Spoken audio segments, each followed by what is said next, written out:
old line that hypocrisy is the tribute that vice pays to virtue. The Democrats are fond of concocting ominous terms. Dark money is one of their favorites, and I mention hypocrisy because the Democrats receive far more dark money than Republicans. So while they're shoveling in hidden money from giant donors, they complain hidden money from giant donors is a terrible thing. And then they come up with a shadow docket, which I suppose dark money ought to cast a shadow, although actually it ought to be light money, I suppose, if it's casting a shadow. What they're calling a shadow docket is the ordinary operation of every court that's been in existence since the ratification of our Constitution, whether a district court or court of appeals or the United States Supreme Court. If there's a motions docket, the motions docket is handled on the motions docket. That has been always the case. When I was a clerk at the Supreme Court, I remember every damn execution in the country. The clerks are there until late at night, and many of the states have executions at midnight, and so on the West Coast it'd be 3 in the morning. And you'd have the clerks there till 3 in the morning dealing with the emergency motions, that every time there's an execution, 30 minutes before the execution, you get something. At the time I was clerking, they were faxed in. Professor Mascott, you probably don't know what faxes are. They weren't there when you were clerking, but it would be an emergency appeal at the end. And strangely enough, you'd call your justice and wake up your justice at midnight or 1 or 2 in the morning to cast a vote on the emergency appeal filed at the very end to try to delay the execution.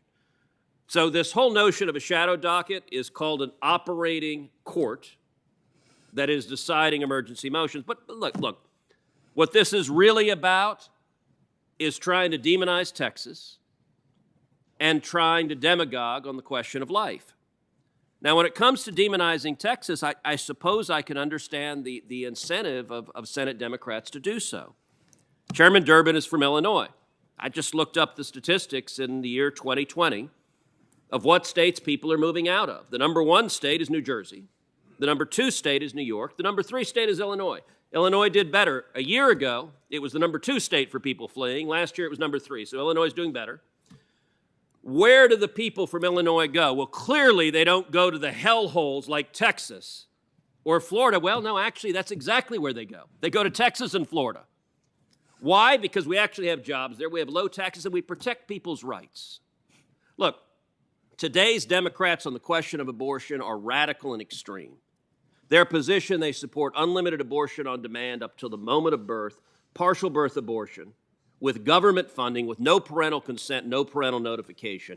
It is radical, it is extreme. 9% of Americans agree with the positions of every Democrat on this committee, because they have handed their abortion agenda over to the radical left.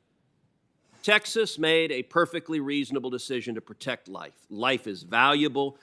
You know, I would note the Texas law triggers when the unborn child has a heartbeat.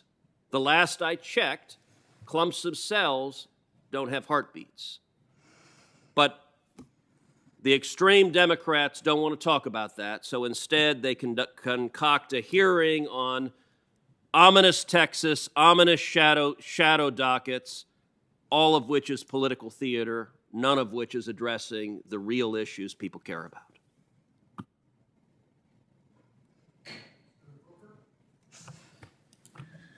Thank you very much, Mr. Chairman.